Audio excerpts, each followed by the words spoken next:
नमस्कार साथियों, मैं अभिषेक और आप देख रहे हैं लर्निंग विद अभी। आज का जैसा कि मेरा टॉपिक है बुध, तो ज्योग्राफी के अभी 3 टॉपिक हो चुके हैं। आज का मेरा चौथा टॉपिक है। तो आज हम चर्चा करेंगे बुध। हमने कहा था कि बारी बारी से सब पे चर्चा करेंगे, तो आज का टॉपिक है बुध और शुक्र। हम दोनों पे डिटेल से चर्चा करेंगे। पहले हम देखेंगे बुध ग्रह के बारे में, फिर हम शुक्र ग्रह के बारे में देखेंगे। आइए देखते हैं बुध ग्रह क्या है। ये क्या है? सबसे निकटतम, यानी कि सूर्य का सबसे निकटतम ग्रह है।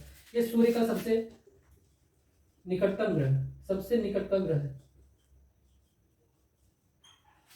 तो क्वेश्चन पूछ लेता है सूर्य का सबसे निकटतम ग्रह कौन सा है। तो सूर्य का सबसे निकटतम ग्रह यानी कि आपका कौन सा है? बुध है। जैसे ये आपका सूर्य हो गया, यहाँ पे आपका बुध, शुक्र, पृथ्वी, मंगल, ये एस्टेरॉइड की बेल्ट, उसके बाद बुध, शुक्र, पृथ्वी, मंगल, ये बृहस्पति, फिर शनि, फिर अरुण, फिर वरुण, और जो हमने नवा बताया था प्लूटो, जो कि अब ग्रहों की गिनती में नहीं गिना जाता। तो ये क्या है? सूर्य के सबसे निकट का ग्रह। जो हमारा बुध ग्रह है ये सूर्य के सबसे निकट ग्रह है, और सूर्य से सबसे निकट का ग्रह भी है, और साथ में क्या है? सबसे छोटा ग्रह। तो आपसे पूछ लेता है क्वेश्चन कि सूर्य वह कौन सा ग्रह जो सबसे छोटा है। तो सबसे छोटा ग्रह कौन सा है?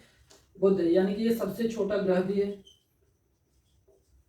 छोटा ग्रह भी। और हम बात करेंगे परिक्रमा की, तो ये सूर्य की जो परिक्रमा, यानी कि जितने भी ग्रह होंगे वो क्या करते हैं? सूर्य की परिक्रमा करते हैं। तो ये बुध ग्रह जो है ये सूर्य की परिक्रमा लगभग 88 दिन में कंप्लीट करता है, लगभग 88 दिन में कंप्लीट कर लेता है। अब हम आइए देखते हैं यहाँ के उपग्रह के बारे में। तो ये बुध हमारा जो ग्रह है, इसके कोई भी उपग्रह, बुध और शुक्र, इन दोनों के कोई भी उपग्रह नहीं है। तो इसका कोई भी उपग्रह नहीं है, कोई भी उपग्रह नहीं है। हम बात करेंगे यहाँ के जीवन की, तो यहाँ यहाँ पर जीवन जीने की संभावना नहीं, क्योंकि यहाँ पर वायुमंडल नहीं पाया जाता है। अब यहाँ पर वायुमंडल नहीं पाया जाता, इसलिए यहाँ पर जीवन जीने की संभावना भी नहीं है। अब हम देखते हैं यहाँ पे औसत औसत तापमान की। तो यहाँ पर औसत तापमान, जो इसका औसत तापमान, यानी कि तापमान की बात की जाए तो जो इसका औसत तापमान होगा वो लगभग 167 डिग्री सेल्सियस होता है।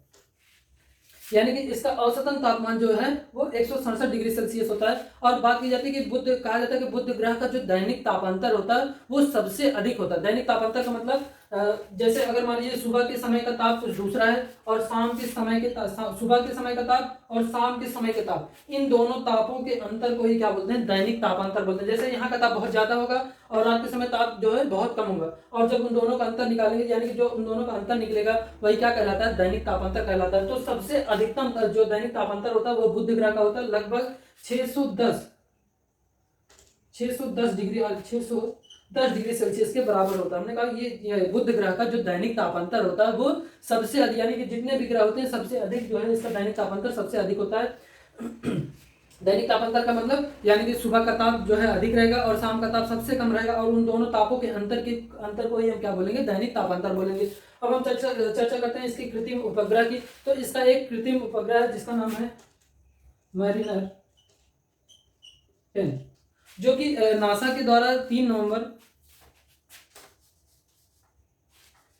जो कि नासा के द्वारा भेजा गया था। ये क्या करता है कि नासा ने क्या किया, अपना एक उपग्रह, कृत्रिम उपग्रह भेजा था मैरिनर 10। इसने क्या किया, ये बुध ग्रह की सतह की जानकारी, मतलब उसके सतह की जानकारी करता है, वहां पर जीवन जीने की संभावना है या नहीं। तो इससे पता चला कि वहां पर क्या है, बहुत सारे पर्वत हैं और बहुत सारे क्या है, मैदान है। जो उसने नासा ने मैरिनर 10 भेजा था, उससे पता चला कि जो बुध ग्रह है उस पर क्या है, बहुत सारे पर्वत हैं और बहुत सारे मैदान हैं। तो नासा क्या करती है, हमने आपसे कल चर्चा किया था नासा के बारे में। नासा क्या है, एक अमेरिका की एक संस्था है। ये क्या करती है, अपने एक उपग्रह लॉन्च करती है, और उसका काम होता है कि अंतरिक्ष में जाकर जो भी ग्रह होते हैं उनके बारे में, और सारी अंतरिक्ष में मतलब जो कुछ भी घटनाएं होती हैं उन सबकी घटनाओं की जानकारी हम तक पहुंचाता है। मतलब अपना एक उपग्रह लॉन्च करता है, कृत्रिम उपग्रह लॉन्च करता है, और उन सबके जरिए जो भी जानकारियां होती हैं हम सबको प्रदान करता है या प्रोवाइड करता है। तो हमने कहा कि मैरिनर 10 जो है नासा के द्वारा बुध ग्रह की सतह, यानी कि बुध ग्रह पर देखने के लिए भेजा गया था मैरिनर 10। और हम बात करेंगे दूरी की। तो सूर्य से, यानी कि जो सूर्य से बुध ग्रह की दूरी है वो लगभग 57.9 मिलियन किलोमीटर की है। यानी कि हमने कहा दूरी की अगर बात करेंगे तो दूरी, यानी कि बुध और सूर्य के बीच की जो दूरी है वो लगभग, ये सबसे कम दूरी है, 57.9 मिलियन किलोमीटर की। तो हम फिर से एक बार चर्चा कर लेते हैं। बुध क्या है? बुध एक सबसे छोटा ग्रह है, और ये सूर्य के सबसे निकटतम का ग्रह है। लगभग ये परिक्रमा, सूर्य की परिक्रमा लगभग 88 दिन में करता है, और इसका कोई भी उपग्रह नहीं है। यहाँ पर वायुमंडल नहीं है, इसलिए यहाँ पर जीवन जीने की संभावनाएं भी नहीं है। यहाँ का जो औसतन तापमान होता है लगभग 167 डिग्री सेल्सियस होता है। हमने कृत्रिम उपग्रह की बात की, तो कृत्रिम उपग्रह नासा के द्वारा जो भेजा गया था मैरिनर 10, यानी कि वहाँ की सतह को, मतलब बुध ग्रह के बारे में जानने के लिए भेजा गया, और वहाँ पता चला कि बहुत सारे पर्वत हैं और बहुत सारे मैदान हैं। फिर हम बात करते हैं दूरी की। तो सूर्य से बुध ग्रह की जो दूरी है वो 57.9 मिलियन किलोमीटर की दूरी है। दैनिक तापांतर तो आपके समझ में है, यानी कि जो बुध ग्रह है उसका जो दैनिक तापांतर होता है वो सर्वाधिक होता है। आइए हम इससे बुध ग्रह से रिलेटेड कुछ क्वेश्चन है जो आपके आईएएस और पीसीएस में और विभिन्न एग्जामों में पूछे गए उन 2-3 क्वेश्चनों पर, ज़्यादा क्वेश्चन है, उन 2-3 क्वेश्चनों पर हम डिटेल से चर्चा कर लेते हैं। आइए देखते हैं। आइए हम चर्चा कर लेते हैं कि बुध से रिलेटेड एक क्वेश्चन जो कि आपके आईएएस प्री 1997 में पूछा गया था। इसमें क्वेश्चन क्या था कि कह रहा है कि बुध ग्रह सूर्य के चारों ओर दीर्घवृत्तीय कक्षा में परिक्रमा कर रहा है जैसा कि आकृति में दर्शाया गया। यह आकृति जो दिया गया है फिर से देख लेते हैं। कह रहा है कि बुध ग्रह है जो सूर्य के चारों ओर दीर्घवृत्तीय कक्षा में परिक्रमा कर रहा है, यानी कि जितने भी ग्रह होते हैं वो हमेशा दीर्घवृत्तीय कक्षा में ही गति करते हैं। तो कर रहा है जैसा कि आकृति में दर्शाया गया है। जिस बिंदु पर बुध की गतिज ऊर्जा अधिक होगी वह चिन्हित किया गया है। अर्थात इसके कहने का मतलब यहाँ पे ये चिन्ह दिया गया, जैसे ए दिया है, बी दिया है, सी दिया है, डी है। कह रहा है कि आपसे पूछ रहा है कि किस बिंदु पर, यानी कि ए बिंदु पर, बी बिंदु पर, सी बिंदु पर या डी बिंदु पर, किस बिंदु पर जो है इसकी गतिज ऊर्जा सर्वाधिक होगी। एक बार फिर से देख लेते हैं। कह रहा है कि बुध ग्रह सूर्य के चारों ओर दीर्घवृत्तीय कक्षा में परिक्रमा कर रहा है जैसा कि आकृति में दर्शाया गया। जिस बिंदु पर बुध की गतिज ऊर्जा अधिक होगी, यानी कि बुध मान लीजिए एक, चाहे पूछ रहा है कि ए पर गतिज ऊर्जा अधिक होगी या बी पर अधिक होगी या सी पर अधिक होगी या डी पर अधिक होगी। तो हम देखते हैं चाहे वो कोई भी ग्रह होगा, चाहे वो बुध हो, शुक्र हो, पृथ्वी हो, मंगल हो, कुछ भी हो, वो जैसे ही मतलब सूर्य के जैसे ही निकटतम होगा, यानी कि सूर्य के निकटतम जैसे ही होगा उसकी गतिज ऊर्जा क्या हो जाएगी, तीव्र हो जाएगी। गतिज ऊर्जा तीव्र हो जाएगी। कब तीव्र होगी, वो हमने कहा चाहे जो भी ग्रह हो, जैसे वो सूर्य के निकट पहुंचेगा। तो यहाँ पे सबसे निकट बिंदु कौन सा है, सबसे निकट बिंदु आपको ए ही दिख रहा है, उसके बाद बी है, उसके बाद सी है, उसके बाद डी है। तो हमने कहा जो जब कोई भी ग्रह हो वो सूर्य के सबसे निकट में जैसे ही पहुंचेगा उसकी क्या होगी, गतिज ऊर्जा बढ़ जाएगी। तो यानी कि बिंदु ए पर, यानी बुध ग्रह जब बिंदु ए पर पहुंचेगी तो उसकी गतिज ऊर्जा बढ़ जाएगी। तो क्वेश्चन क्या था, बुध ग्रह सूर्य के चारों ओर दीर्घवृत्तीय कक्षा में परिक्रमा कर रहा है जैसा कि आकृति में दर्शाया गया है। जिस बिंदु पर बुध ग्रह की गतिज ऊर्जा अधिक होगी वह बिंदु होगा। तो अर्थात वह बिंदु कौन सा होगा, वह बिंदु ए होगा, क्योंकि इसकी न्यूनतम दूरी, यानी कि जो सूरज है उससे क्या है, ये न्यूनतम दूरी पे है। चाहे वो बुध ग्रह होने का कोई भी ग्रह हो, जैसे वो सूर्य के सबसे निकट पहुंचेगा उसकी गतिज ऊर्जा बढ़ जाएगी। आइए हम चर्चा करते हैं दूसरे क्वेश्चन पर। आइए हम दूसरे क्वेश्चन पर चर्चा करते हैं। इसमें कह रहा है कि निम्नलिखित में से कौन सा ग्रह सबसे कम समय में सूर्य का चक्कर लगाता है, यानी कि कौन सा ग्रह है जो सूर्य का चक्कर जो है सबसे कम समय में लगाता है। ये आपके यूपीपीसीएस 2016 में पूछा गया था। तो इसमें दिया है प्लूटो, बुध और पृथ्वी और शुक्र। तो आइए हम बारी बारी से सबको देख लेते हैं। प्लूटो के बारे में जैसा आपको मैंने बता ही दिया था, सौरमंडल का जब चैप्टर में पढ़ा रहा था तो उसमें आपको प्लूटो मैंने अच्छे से बता दिया था। प्लूटो क्या है, इसको जो अंतर्राष्ट्रीय खगोलीय संघ है उसमें क्या किया था, यानी कि हमारा पहले 2006 के पहले ये नौ ग्रह के रूप में, यानी कि ये हमारा 9वां ग्रह था, लेकिन अंतर्राष्ट्रीय खगोलीय संघ ने क्या किया, इसको ग्रहों की श्रेणी से इसको हटा दिया सन 2006 में। 14 से 25 अगस्त के बीच, यानी कि सन 2006 में प्लूटो को ग्रहों की श्रेणी से हटा दिया था। बात करते हैं बुध की। तो बुध जो है 88 दिन में जो है सूर्य की परिक्रमा करता है। बुध अभी आपने पढ़ लिया। पृथ्वी की बात करते हैं तो पृथ्वी लगभग 365.25 दिन में क्या करता है, सूर्य की परिक्रमा करता है। और ये शुक्र की बात करते हैं तो ये लगभग 225 दिन में सूर्य की परिक्रमा करता है, यानी कि जो सबसे कम अवधि है वो सबसे कम, यानी कि बुध ग्रह ऐसा ग्रह है जो सबसे कम समय में सूर्य की परिक्रमा कर लेता है। तो क्वेश्चन पूछा था निम्नलिखित में से कौन सा ग्रह सबसे कम समय में सूर्य की परिक्रमा लगाता है, सूर्य का चक्कर लगाता है। तो हमारा बुध ही ग्रह है जो सबसे कम समय, यानी कि सबसे नजदीक का ग्रह है और सबसे कम समय यानी कि 88 दिन में ये क्या करता है, सूर्य की परिक्रमा कर लेता है। आइए हम तीसरे क्वेश्चन पर चलते हैं। अगला क्वेश्चन है, निम्न ग्रह युग्मों में से कौन सा बिना उपग्रह के, यानी कि ऐसे 2 ग्रह कौन से हैं जो उनके एक भी उपग्रह नहीं है। तो अभी हम जितने भी ग्रह हैं सब पे हम बारी बारी से चर्चा करेंगे। जैसे कि हमने बुध ग्रह के बारे में चर्चा कर लिया, तो बुध ग्रह के बारे में आपने जान लिया कि उसके कोई भी उपग्रह नहीं। तो 2 ग्रह ऐसे हैं, यानी कि बुध और शुक्र ग्रह ऐसे ही हैं जिनके कोई भी उपग्रह नहीं। बाकी ये मंगल के 2 उपग्रह हैं। तो ऐसे ऐसे जितने भी यानी कि ग्रह होंगे इन सब के बारे में डिटेल से चर्चा करेंगे। अभी हम बुध के बारे में चर्चा कर लिया, अब हम शुक्र ग्रह के बारे में चर्चा करेंगे। मैं उम्मीद करता हूं कि जितने भी मतलब मैंने टॉपिक पढ़ा दिया उससे रिलेटेड आपको अगर कोई भी क्वेश्चन में दिक्कत होती है आप कमेंट बॉक्स में जरूर मुझे कमेंट करके बताएं, जिससे मुझे पता चल सके कि हाँ कोई क्वेश्चन पे डाउट है और मैं उसका सोल्यूशन आप लोगों को दे सकूं। तो आइए हम शुक्र ग्रह के बारे में चर्चा कर लेते हैं। तो हम चर्चा करते हैं शुक्र ग्रह के बारे में। हमने बुध ग्रह के बारे में जान लिया, अब शुक्र ग्रह के बारे में जाने कि ये क्या होता है, सबसे अधिक चमकीला ग्रह होता है और सबसे अधिक गर्म ग्रह होता है। यानी कि जो शुक्र ग्रह है ये सबसे अधिक गर्म होता है, सबसे अधिक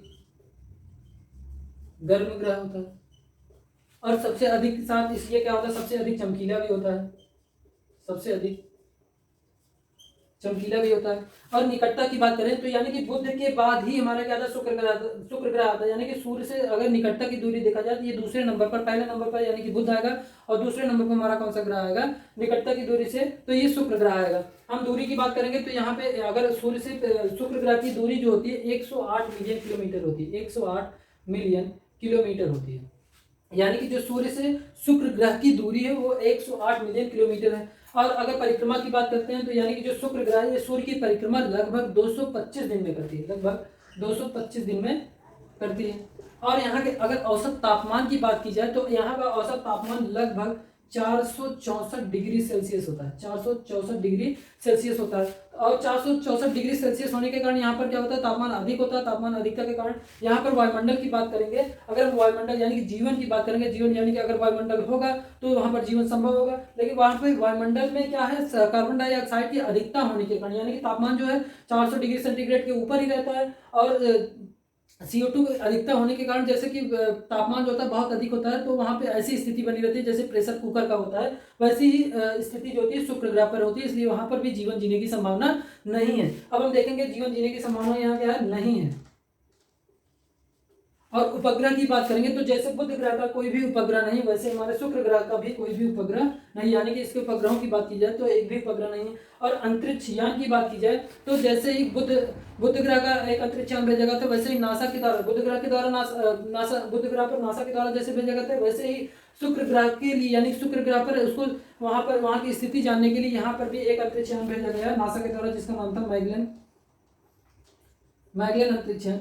ये 1989 में नासा के द्वारा भेजा गया था, 1989 में। ये लगभग 1990 से 1994 ये पृथ्वी की जो सूर्य की कक्षा है उसके यानी कि जो सूर्य ग्रह इसके चारों तरफ ये क्या कर रहा था, चक्कर लगाते, यानी जो मैगलेन नासा के द्वारा भेजा गया था, ये वहां की जानकारी इकट्ठा करके हम सबको क्या करता देता है। तो ये मैगलेन नामक अंतरिक्ष यान है जो कि 1989 के द्वारा नासा के द्वारा भेजा गया था। हम फिर से एक बार देख लेते हैं शुक्र ग्रह। तो हमने कहा ये सबसे अधिक गर्म ग्रह है और सबसे अधिक चमकीला होता है उसी के साथ। और दूरी की बात करेंगे तो ये 108 मिलियन किलोमीटर होता है। परिक्रमा की बात करेंगे तो ये लगभग 225 दिन में सूर्य की परिक्रमा करता है।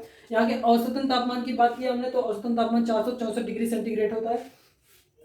जीवन की बात की तो हमने कहा कि यहाँ पे कार्बन डाइऑक्साइड की अधिकता होने के कारण और तापमान भी बहुत उच्च होता है, जिसके कारण जो होती है वहाँ की स्थिति प्रेशर कुकर के जैसे होती है। जैसे कि प्रेशर कुकर का तापमान प्रेशर कुकर में जैसे चावल उबाला जाता है, वैसे ही क्या होता है अगर वहाँ पर कोई जाएगा तो उसी के समान पक जाएगा, इसीलिए वहाँ पर जीवन जीने की संभावना नहीं है। उपग्रह की बात करेंगे तो यहाँ पर एक भी उपग्रह नहीं है। अंतरिक्ष यान की बात करें तो नासा के द्वारा 1989 में क्या किया था, मैगलेन नामक अंतरिक्ष यान भेजा गया था, जो 1990 से 1994 तक जो है उस शुक्र ग्रह के चारों तरफ था। और इसको क्या कहते हैं, उसी के साथ साथ इसको भोर का तारा भी कहते हैं, भोर का तारा। और क्या कहते हैं, इसको सायं का तारा भी कहते हैं, यानी कि सांझ का तारा भी कहते हैं, सायं का तारा। और साथ ही इसको क्या बोलते हैं, पृथ्वी की जुड़वा बहन भी बोलते हैं। यानी कि इनको इन नामों से भी जानते हैं, यानी कि शुक्र ग्रह को इन तीनों नाम से भी जानते हैं, एक भोर का तारा, सायं का तारा और पृथ्वी की जुड़वा बहन, जुड़वा बहन। ठीक, तो मॉर्निंग स्टार, इवनिंग स्टार और जुड़वा बहन यानी कि उसकी पृथ्वी की जुड़वा बहन। तो हमने फिर से एक बार देख लेते हैं शुक्र ग्रह के बारे में। ये क्या है, सबसे अधिक गर्म ग्रह है, यह सबसे अधिक चमकीला ग्रह है। और निकटता की बात की तो हमने कहा बुध के बाद शुक्र ग्रह ही है जो सबसे नजदीक है, सूर्य के सबसे नजदीक में है।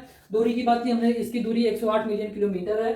परिक्रमा की बात की तो 225 दिन में सूर्य की परिक्रमा कर लेता है। यहाँ का औसतन तापमान जो होता है 464 डिग्री सेल्सियस होता है। जीवन की बात की तो यहाँ पर जीवन जीने की संभावना बिल्कुल नहीं है। उपग्रह या इसके भी जैसे बुध ग्रह के एक भी उपग्रह नहीं है, वैसे शुक्र ग्रह के एक भी उपग्रह नहीं है। और अंतरिक्ष यान ये नासा के द्वारा मैगलेन अंतरिक्ष यान जो 1989 में भेजा गया था। आइए हम इससे रिलेटेड जो क्वेश्चन है उन क्वेश्चनों को 2-3 क्वेश्चनों को हम डिस्कस कर लेते हैं। आइए हम कुछ क्वेश्चन दिए हैं, उन क्वेश्चन पर चर्चा कर लेते हैं। जैसे कि आपसे पूछा गया सौरमंडल का सबसे गर्म ग्रह क्या है, यानी कि बीपीएससी प्री में पूछा गया था 1996 में, पूछ रहा है सौरमंडल का सबसे गर्म ग्रह। तो अभी मैंने आपसे चर्चा किया कि सौरमंडल का जो सबसे गर्म ग्रह है और वो कौन सा है, सबसे गर्म और सबसे चमकीला ग्रह कौन सा ग्रह है, शुक्र ग्रह। तो सौरमंडल का यानी कि आपसे पूछा जाएगा सौरमंडल का सबसे गर्म ग्रह की बात की जाएगी तो गर्म और चमकीले की बात की जाएगी तो हमारा ग्रह कौन सा है, शुक्र ग्रह। आइए दूसरे क्वेश्चन पर चलते हैं। इसमें पूछा गया इवनिंग स्टार किस ग्रह को कहते हैं। इवनिंग स्टार यानी कि सांझ का तारा या सायं का तारा। तो इवनिंग स्टार किसको कहते हैं, शुक्र ग्रह को ही क्या बोलते हैं। यानी कि चाहे आपसे पूछ ले सायं का तारा या सांझ का तारा या इवनिंग स्टार या भोर का तारा या मॉर्निंग स्टार, तो हमारा कौन सा होगा, शुक्र ग्रह होगा। आइए हम अगला क्वेश्चन देखते हैं। पूछ रहा है सिस्टर प्लैनेट किस ग्रह को कहा जाता है? तो सिस्टर प्लैनेट यानी कि पृथ्वी की जुड़वा बहन, यानी कि पृथ्वी की जुड़वा बहन किसको कहा जाता है? शुक्र ग्रह को ही कहा जाता है। शुक्र ग्रह को ही कहा जाता है, यानी कि सिस्टर प्लैनेट, इसको चाहे सिस्टर प्लैनेट कहिए, पृथ्वी की जुड़वा बहन कहिए, ये किसको कहा जाएगा? शुक्र ग्रह को। यानी कि शुक्र ग्रह को क्या क्या कहते हैं? पृथ्वी की जुड़वा बहन कहते हैं, सांझ का तारा कहते हैं, भोर का तारा कहते हैं। और ये अगला क्वेश्चन है कि मैगलेन अंतरिक्ष यान किस ग्रह हेतु भेजा गया था? तो मैगलेन अंतरिक्ष यान ये हमारे शुक्र ग्रह के लिए भेजा गया था। शुक्र ग्रह के लिए भेजा गया था 1989 में। अभी हमने चर्चा की आपसे कि नासा के द्वारा 1989 में शुक्र ग्रह के लिए कि मैगलेन अंतरिक्ष यान भेजा गया था। उम्मीद है मेरा ये सेशन आपको पसंद आया होगा। अगर आपको मेरा ये सेशन पसंद आया तो आप इसको जरूर लाइक करें और लोगों तक इसको पहुंचाएं, जिससे लोग इससे जुड़ें और अधिक अधिक जानकारी प्राप्त करें। और मेरे चैनल को आप सब्सक्राइब करें। धन्यवाद।